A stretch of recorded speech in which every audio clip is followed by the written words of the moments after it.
बिस्मिल्लाहिर्रहमानिर्रहीम। अस्सलाम वालेकुम। आपका दोस्त सलमान हैदर। दुआ है उस परवरदिगार से कि उसने आपको और आपके अहले खाना को अपनी हिफ्ज़ो अमान में रखा हुआ हो। पाकिस्तान में जो लोग लोकल पॉलिटिक्स को बहुत ज़्यादा फोकस करते हैं, बहुत ज़्यादा ऑब्जर्व करते हैं, उन सब की नज़र तो इमरान खान के उन कार्ड्स के ऊपर है जो उन्होंने सीने से लगा कर रखे हैं, जिससे बकौल उनका ये मानना है कि 27 मार्च को वो आम पब्लिक के बीच में एक बड़े जलसा आम में उसको शो करेंगे, उसको दिखाएंगे। बहरहाल ऑन ग्राउंड सिचुएशन अभी तक तो मुझे खैर उससे मुख्तलिफ नज़र आ रही है, लेकिन इस वीडियो में हम उन कार्ड्स की बात करेंगे जो दुनिया ने अपने सीने के साथ लगा के रखे। जी हाँ, यूक्रेन रशिया के हवाले से तो मैंने आपको बताना है। नॉर्थ कोरिया ने कल का एक सुपरसोनिक मिसाइल का जो तजुर्बा किया और उसने तमाम प्रीवियस रिकॉर्ड तोड़ दिए। आज उसकी कुछ अपडेट सामने आई है। नॉर्थ कोरिया के सदर किम जोंग खुद कह रहे हैं कि मैं अब अमेरिका पर हमला करने के लिए मुकम्मल तौर पर तैयार हूं। अब मुझे किसी किस्म का कोई थ्रेट नहीं करना। मेरे पास वो कुव्वत, वो ताकत, वो सलाहियत आ चुकी है कि अमेरिका के एक एक शहर को मैं निशाना बनाऊं। किस खुशी का इजहार करें, वो फुटेज क्या है, वो खबर क्या है, वो आपको बतानी है उस मिसाइल के तजर्बे के बाद। वो है, उसके अलावा कुछ खबरें बहुत ज़बरदस्त है जी।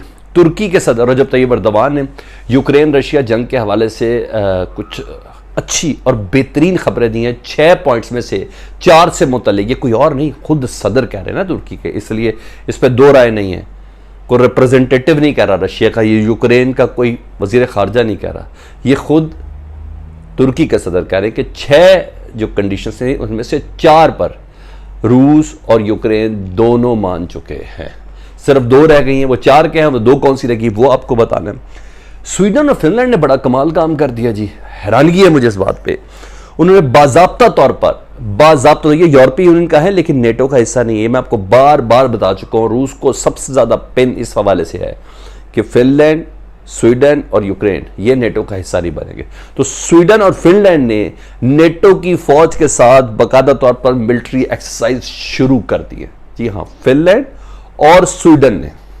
तो ये अपनी शायद मौत को आवाज दे रहे हैं या इनको कोई बड़ी जबरदस्त किस्म की तसल्ली हो गई है कि विदाउट मेंबरशिप हुए बगैर ही आर्टिकल 5 नेटो का लग जाएगा, यानी एक पर हमला सब पर हमला तस्वुर किया जाएगा।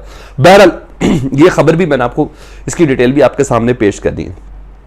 अच्छा जी, एक ये भी खबर है कि रूसी सदर पुतिन की जो अपनी ज़ाती फोर्स है, जिसको ज़ाती आर्मी भी जिसको वो लोग कहते हैं, उस आर्मी से मुतल्लिक ये है कि उन्होंने यूक्रेन में लड़ने से इनकार कर दिया है। वो क्या डिटेल्स है वो भी आपको बतानी है। तो हमें शिकता रिक्वेस्ट है कि डिटेल वीडियो अपने मुकम्मल देखनी, मिस नहीं करना इसको बीच में से किसी पॉइंट पे, क्योंकि एक एक खबर बहुत इंपॉर्टेंट। इसके अलावा भी दीगर खबरें इसमें हैं, लेकिन ये मैंने कहा टॉप स्टोरीज आपको मैं बता दूँ वो है। और चैनल देख रहे हैं और अभी तक सब्सक्राइब नहीं किया तो चैनल सब्सक्राइब कर दे, बेल आइकन दबा दे ताकि आने वाले वक्त में भी वीडियोस आप तक पहुंचती रहें।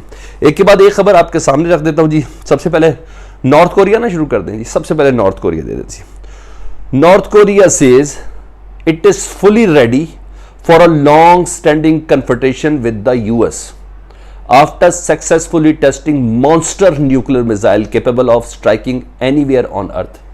उन्होंने कल जिस मिसाइल का हाइपरसोनिक का जो तजुर्बा किया उसका नाम उन्होंने मॉन्स्टर यानी बला, जी हाँ, मॉन्स्टर मिसाइल का तजुर्बा किया है जो दुनिया के ज़मीन के किसी भी हिस्से को निशाना बना सकता है।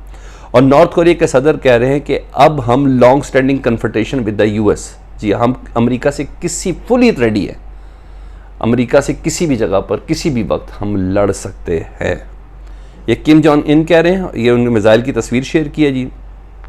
North Korea latest launch was a huge new intercontinental ballistic missile, state media report. Leader Kim Jong Un said the test was designed to demonstrate the might of its nuclear force and deter any US military moves. यानी America की किसी भी military move जो Korea के खिलाफ होगी, north Korea के खिलाफ होगी, उसको निशाना बनाने के लिए ये मेरे पास अजीम हथियार आ चुका है जिसको उन्होंने मॉन्स्टर का नाम दिया गया। It was the first full ICBM intercontinental ballistic missile test by nuclear armed North Korea जी। 2017 के बाद सबसे बड़ा है जी। अच्छा, इसके अलावा उन्होंने ये भी कहा है कि launch drew condemnation from leaders in the US, Japan and South Korea. इन सब ने इसको कंडेम किया और जापान ने तो ये तक कहा है कि ये गिरा मेरे पानियों पर आके। तो ये नॉर्थ कोरिया की तरफ से वाज़े कैटेगोरिकली अमेरिका को ये धमकी मिल गई है। यानी इतना कामयाब और नशावर इस मिज़ाइल का तजुर्बा नॉर्थ कोरिया फील कर रहा है, जिसकी बिना पर ये। और इसके साथ एक और चीज़ भी है जी, मैंने कहा वो भी मैं आपके सामने पेश कर देता हूँ ताकि आपको अंदाज़ा हो जाए। उस खुशी का इज़हार ज़रा देख ले जी। North Korea release pictures of its intercontinental missile launch that puts much of the globe in came sides and he looks very pleased with the prospect. ये देख रहे हैं हम कितना खुश है, यूं हाथ कर रहा है मिसाइल का तजुर्बा कहते हैं। पीछे ये मिसाइल है जी जिसको मॉन्स्टर मिसाइल का नाम दिया गया है, ICBM बैलिस्टिक मिसाइल है इंटरकॉन्टिनेंटल। ये पीछे वो मिसाइल है जी, उसके तजुर्बे के लिए आए हैं और इनकी हैप्पीनेस और खुशी का आलम चेक कर ले जी। तो ये आप इससे अंदाज़ा लगा लें कि मैंने बोला कि जहाँ यूक्रेन और रशिया के हवाले से मामला चल रहा है वहाँ दुनिया में बहुत सी जगहों पर सफबंदी भी हो रही है। ताइवान चीन okay, north Korea America okay, Ukraine Russia okay, Iran Israel okay. आपको ये सब चीज़ समझ आ रही है? मैं आपको इस एस्पेक्ट पर दिखा रहा हूँ, मैं सिर्फ एक ही इलाका आपको कवर करके नहीं बता रहा हूँ। तो ये आपने जहन के अंदर रखना है। अच्छा, अब ज़रा दीगर चीज़ें आपके सामने कर देता हूँ जी। अच्छा, तुर्की की जानिब से ये ऐलान हुआ जी कि हम किसी तौर पर भी यूक्रेन को S-400 सप्लाई नहीं करेंगे। यूक्रेन को Russian S-400 anti air defence system जो है वो सप्लाई नहीं करेंगे। आपको याद होगा कि अमेरिका की तरफ से पिछले हफ्ते रूस को ये कहा गया था कि आप S-400 जो आपको रूस ने दिया वो यूक्रेन को दे दें, हम आपको F-35 दे देंगे, हम आपको अपना एयर डिफेंस सिस्टम दे देंगे, हम आपको पेट्रियट दे देंगे, ये सब कहा था। तो उन्होंने कहा नहीं। खबर में क्या कह रहा है? Turkey says idea to send its S-400 to Ukraine quite unrealistic. यह हकीकत से बिल्कुल दूर है। इसकी मजीद डिटेल भी है लेकिन मैं उस पर नहीं पढ़ना चाहता। उन्होंने कहा हम अपने मुल्क की पॉलिसी खुद बनाते हैं, सो प्लीज़ हमें इस तरह की अनरियलिस्टिक गैर हकीकी चीज़ें हमारे साथ बात ना करें जी। आगे भी तुर्की ने बहुत कुछ कहा, अभी वो भी मैंने आपको सारी चीज़ें एक के बाद एक रखता हूँ। मैंने कहा था इन्फॉर्मेशन बहुत ज़्यादा है, वक्त थोड़ा जिसे कहते हैं ना मुकाबला सख्त है, जी हाँ वो आपके साथ करना जी। अब आ जाते हैं जी इस खबर के ऊपर जी। Sweden Finland participate in NATO military exercise. Russia की दुखती रख पर हाँ जी, वो क्या जी? The Hill Sweden and Finland are participating in NATO military exercise this week, NBC report, despite the fact that neither country is member of the military alliance. Both European nations are participating in an exercise in which Norway is hypothetically invaded in NATO, subsequently invokes Article 5, which states an attack against one NATO member is considered an attack on all NATO members. जी हाँ, ये दोनों यूरोपीय union का तो हिस्सा, NATO का हिस्सा नहीं है और रूस ने मना किया, लेकिन इसके बावजूद नेटो ने अपनी जॉइंट एक्सरसाइज जो इस वक्त नॉर्वे और रूस के बॉर्डर पर हो रही है उसके अंदर स्वीडन को भी शामिल कर लिया है, उसके अंदर फिनलैंड को भी शामिल कर लिया है। अब ये जहन में रखिएगा कि रशिया ने इसका रिएक्ट करना है। रशिया कल की डेट में जो मैं आपके सामने अनाउंस कर चुका हूँ कि वो फिनलैंड को धमकी दे चुका है कि get ready for hypersonic missile अगर ऐसी कोई हरकत की। 2 दिन पहले वो स्वीडन की फ़ज़ाई हदूद क्रॉस कर चुका हुआ रशिया, यह अपने जहन के अंदर रखना है। तो हर लिहाज से तबाही की वार्निंग रशिया दे चुका है। तो ये बहुत ही बोल्ड स्टेप है, ये बहुत ही बोल्ड स्टेप है कि जिसमें नेटो का नहीं है ये प्रैक्टिस, नेटो की ये प्रैक्टिस नहीं है कि नॉन नेटो मुल्क को अपने साथ मिलिट्री एक्सरसाइज कराएगा। तो उसने स्वीडन और फिनलैंड को एक्सरसाइज कराना शुरू कर दी। ये जानबूझ के प्रोवोक करने की कोशिश की जा रही है। अच्छा जी, दूसरा जी, प्यूटन के सोल्जर्स ने लड़ने से इनकार किया। वो कौन से जी? सुन ले, the Times, soldiers in Putin's own army refuse to join fight. उन्होंने कहा हम इनकार करते लड़ने से। और क्या खबर है ये भी सुन ले।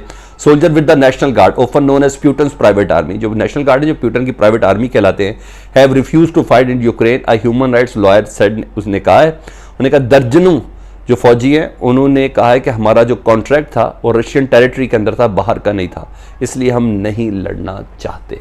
तो प्यूटन की जो अपनी ज़ाती फ़ौज है उसने यूक्रेन में जाकर किसी बड़े एम्बुश या यूक्रेनी सदर व्लादिमीर ज़ेलेंस्की को मारने से इनकार कर दिया है। ये बहुत स्पेशल नेक्स्ट लेवल के कमांडर्स होते हैं जी, जिसको प्यूटन की ज़ाती आर्मी कहा जाता है। इनका कोई जोड़ ही नहीं है बाकी रशियन आर्मी के से। तो उन्होंने इनकार किया। ये कोई और ख़बर नहीं, द टाइम्स दे रहा है। तो मैंने कहा मैं ये आपको ज़रूर बता दूँ, आज की तारीख की खबर थी तो ये बताने था आपको। अच्छा जी, अब आ जाता हूँ 2 और ख़बरें जी।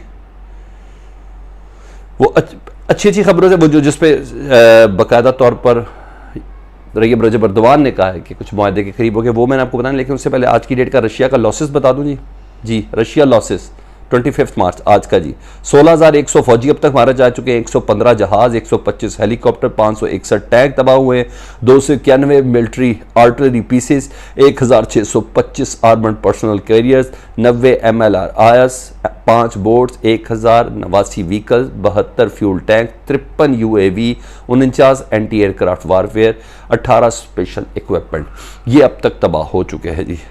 अब आता हूँ जी रजब तैयब एर्दोगान की उस खुशखबरी की तरफ जो उन्होंने यूक्रेन और रशिया के हवाले से दी है। सबसे पहले उन्होंने ये कहा है कि इसराइली जो प्राइम मिनिस्टर है ना, वो अनकरीब तुर्की आ रहे हैं। ये खबर इसके अंदर भी आप सुन लें। Israeli prime minister Naftali Bennett तुर्की का दौरा करने वाले हैं जी बहुत जल्दी, एर्दोगान ने खुद बोला है। दूसरा, एर्दोगान ने पुतिन को बात बोली है कि make an honourable exit in Ukraine and become an architect of peace. मेरी ख्वाहिश है कि पुतिन एक इज़्ज़तदार तरीके से यूक्रेन से चले जाएं और आर्किटेक्ट ऑफ पीस बने, यानी अमन के हवाले से अपना कंट्रीब्यूशन डालें, उसको उसका स्केच बनाने वाले बने, ठीक है, अमन की कंस्ट्रक्शन करने वाले बने, पीस की कंस्ट्रक्शन करने वाले बने। ये बोला। साथ उनकी जो सबसे बड़ी खबर वो ये कि Erdogan says Ukraine and Russia reached an understanding on 4 of the 6 topics of disagreement। जहाँ 6 टॉपिक्स पर डिसएग्रीमेंट था उसमें 4 में एग्रीमेंट हो गया जी। समवट नेटो में शामिल नहीं होगा यूक्रेन, इस पर एग्री हो गया है जी दोनों ममालिक। पार्शल डिसआर्मेंट, मुकम्मल तौर पर गैर मुसल्लह नहीं होंगे लेकिन एक हद तक गैर मुसल्लह होगा यूक्रेन, इस पर हो गया इत्तफाक। कलेक्टिव सिक्योरिटी, यानी यूक्रेन की सिक्योरिटी भी अब रूस के जिम्मे होगी, यूक्रेन और रूस मिलकर इस इलाके की सिक्योरिटी संभालेंगे, ठीक है, यहाँ पे इत्तेफाक हो गया। रशियन लैंग्वेज, जी हाँ, रशियन लैंग्वेज बोलने पर कोई पाबंदी नहीं होगी और जो रशियन लैंग्वेज बोलने वाले हैं उनके ऊपर किसी किस्म की कोई कतगन नहीं लगी। तो ये 4 पॉइंट्स है जिस पर इत्तेफाक हो गया और 2 पे नहीं हुआ। वो है क्रीमिया, क्रीमिया जो आज़ाद कराया था 2014 में, जिसमें 17,000 अफराद मरे थे, रूस ने यूक्रेन से आज़ाद कराया था क्रीमिया। और दूसरा डॉनबास, जिसको अभी उन्होंने डॉनबास पे ज़्यादातर जो रशियन स्पोर्टेड लैदगी पसंद है ना वो उधर मौजूद है, उसके हवाले से अभी तक टॉपिक पर कोई किसी किस्म की कोई पेशरफ्त नहीं हुई। ये वो तमाम खबरें अब तक की with the best of my knowledge और विद ऑल रेफरेंसेज आपके साथ शेयर कर रहा हूँ। कमेंट सेक्शन में मुझे ज़रूर आगाह कीजिएगा, चैनल सब्सक्राइब करें, आपका अपना चैनल है। अल्लाहुम्मा सल्ली अला मुहम्मद व आले मुहम्मद।